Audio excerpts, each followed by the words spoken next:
तुम्ही लक्षात ठेवा की काय असं होतं.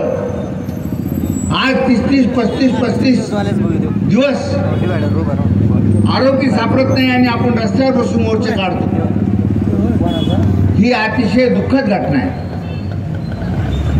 कोणाची तुलना कोणाशी करू नये, परंतु मी संभाजी महाराजांचा पिक्चर पाहतो. त्यांच्यावरती अन्याय होत असताना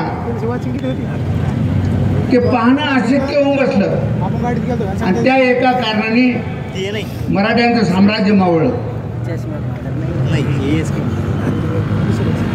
त्याच पद्धतीने संतोषला जी मारहाण केली, पाणी मागितलं तर काय दिलं, आमच्या महिला भगिनी इथं असल्यामुळे सांगता येत नाही. पाठीवरचा 1 इंच वार शिल्लक नाही ठेवला. डोळा, कान, जीभ, ह्या संदीपचा या सगळ्या प्रकरणात फार अभ्यास असणार.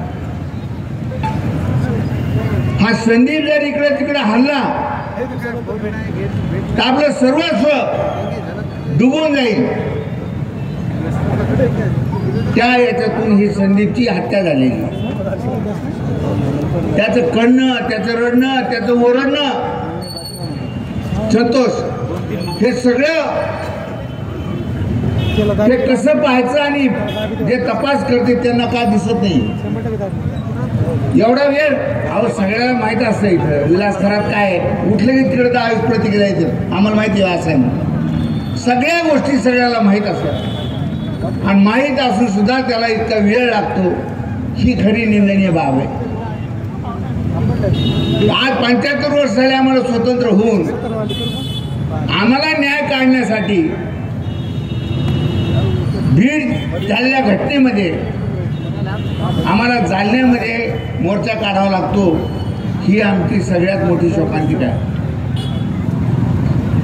आज जेव्हा हे प्रकरण झालं, मी बीड जिल्ह्यामध्ये आमचे जावई विजय पंडित उभे होते इलेक्शनला, प्रचाराला गेलो तर त्यांनी सांगितलं 25% तरुणाच्या खिशामध्ये रिव्हॉल्वर विदाउट लायसन्स. मत देतो तर ठीक, कोण देणार नाही रिव्हॉल्वर पुढे मतदान. अनेक मतदारसंघात फिरलो मी. फॅशन झाली. पूर्वी लोक माझ्याकडे काम यायचे, मला काम द्या, मला कमीत कमी रोजगार हमीवर लावून घेऊन ठेवा. आता म्हणते मी लायसन काढायला लागलो, फक्त कलेक्टरला मला दुर्लक्ष करा. पेन गेला आणि बंदूक खिशात आली. हे फक्त बीड जिल्ह्यामध्ये घडत नाही, याची लागण संपूर्ण महाराष्ट्रामध्ये लागत चाललेली आहे. यापुढे सर्वसामान्य माणसाचं जीवन आणि जास्त करून आमच्या भगिनीचं जीवन हे अतिशय अडचणीचं असणार आहे. म्हणून आपल्या सर्वांच्या वतीने त्या भागातले पोलीस असतील, SP असतील, DYSP असतील, अजून कोण कोण या संबंधातले लोक असतील, त्यांना मी विनंती करतो की आता सध्या मोर्चे होत आहेत, ही क्रांतीची बीज आहेत आणि क्रांती सुरू झाली तर ती आटोक्यात आणणं फार अवघड होऊन जाईल. म्हणून तात्काळ परभणी आणि बीड इथले संपूर्ण आरोपी 24 तासाच्या आत पकडले पाहिजेत आणि त्यांच्यावरती 302 कलम लावून त्यांना आतमध्ये टाकलं पाहिजे. ही जनतेची मागणी आहे. सरकार करेल अशी माझी 100% अपेक्षा आहे.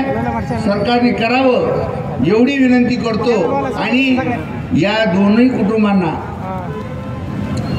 शब्द कमी पडतात श्रद्धांजली व्हायला, तरी सुद्धा मी अत्यंत मनापासून श्रद्धांजली वाहतो. ते तर गेले, पण जेव्हा देशमुखांची लहान मुलगी येऊन टीव्हीवरती बोलायला लागते,